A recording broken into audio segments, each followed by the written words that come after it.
সাবেক DMP commissioner Asaduzzaman মিয়াকে CMM কোর্টে তোলা হয়েছে। সেখানে রয়েছেন সহকর্মী সাব্বির আহমেদ। আমরা সেখানকার সর্বশেষ অবস্থা জানতে সরাসরি যুক্ত হব সাব্বিরের সঙ্গে। সাব্বির, 2015 সালে খিলগাঁও থানা ছাত্র দলের সাবেক সাধারণ সম্পাদক মোহাম্মদ নুরুজ্জামান জনিকে হত্যা মামলায় ঢাকা মহানগর পুলিশের সাবেক কমিশনার আসাদুজ্জামান মিয়াকে গ্রেপ্তার করা হয়েছে। তাকে আজকে সিএমএম কোর্টে তোলা হয়েছে।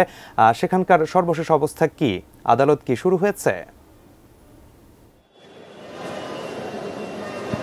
ধন্যবাদ।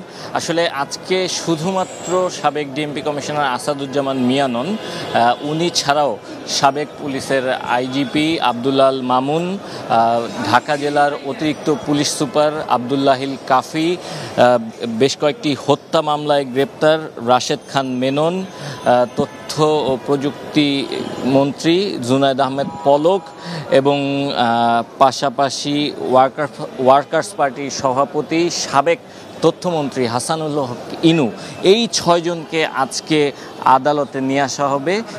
ইতিমধ্যে হাসানুল হক ইনু, রাশেদ খান মেনন এবং জুনায়েদ আহমেদ পলক, এই 3 জনকে আদালত প্রাঙ্গণে ইতিমধ্যে নিয়ে আসা হয়েছে এবং তাদেরকে অন্য আরেকটি মামলায় হয়তো তাদেরকে গ্রেপ্তার দেখানো হবে এবং তাদের রিমান্ড আবেদন করা হবে। ইতিমধ্যে তারা এই মুহূর্তে আদালতের হাজতখানায় রয়েছেন এবং আপনারা দেখতে পাচ্ছেন যে আইনশৃঙ্খলা বাহিনী, প্রচুর সংখ্যক আইনশৃঙ্খলা বাহিনীর সদস্য এখানে মোতায়েন রয়েছে। কারণ এর আগে বিভিন্ন সময়ে হেভিওয়েট যে সকল যাদেরকে গ্রেপ্তার করা হয়েছে তাদেরকে যখন আদালতে তোলা হচ্ছিল তখন কিন্তু নিরাপত্তা বিঘ্নিত হয়েছে, তাদের উপরে হামলা হয়েছিল, অনেক ক্ষেত্রে তাদের উপর ডিম মারা হয়েছে।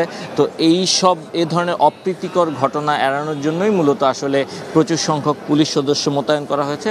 পাশাপাশি নিরাপত্তা পূর্ণ জোরদার করার জন্য এখানে সেনাবাহিনীর সদস্যও কিন্তু মোতায়েন রয়েছে এবং আদালত প্রাঙ্গণে সাধারণ মানুষের চলাচলে কিছুটা নিষেধাজ্ঞা বা কিছুটা নিয়ন্ত্রণ আরোপ করা হয়েছে। আমরা দেখতে পাচ্ছি আদালতের যেই 2টি দিক রয়েছে, অর্থাৎ সিএমএম আদালতে ওঠার যেই 2টি বড় গেট রয়েছে, এই গেটগুলো কিন্তু ইতিমধ্যে আটকে রাখা হয়েছে এবং শুধুমাত্র আইনজীবী ছাড়া এবং যে সকল আসামিদেরকে আদালতে তোলা হবে তাদের আত্মীয় স্বজন ছাড়া আর কাউকেই সেভাবে আসলে আদালত প্রাঙ্গণে ঢুকতে দেয়া হচ্ছে না।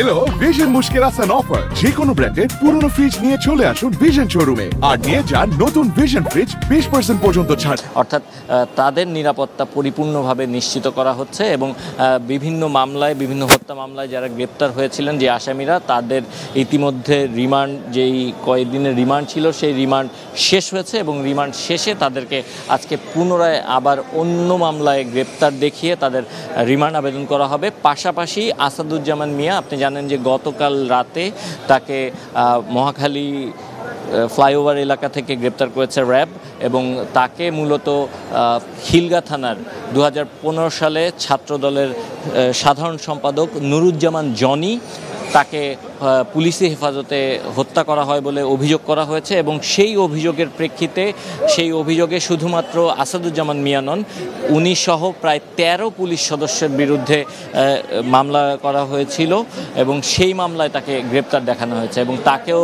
10 দিনের রিমান্ড আবেদন করে আজকে আদালতে পাঠানোর কথা রয়েছে। তিনি শুধুমাত্র নতুন করে আদালতে আসবেন আর অন্য বাকি যে সকল আসামিরা রয়েছেন সকল আসামির ইতিমধ্যে বিভিন্ন মামলায় তারা রিমান্ডে ছিলেন এবং রিমান্ড শেষে আজকে পুনরায় তাদেরকে আবার আদালতে নিয়ে আসা হয়েছে। অন্য মামলায় হয়তো তাদের গ্রেপ্তার দেখিয়ে আবারও রিমান্ড চাওয়া হবে।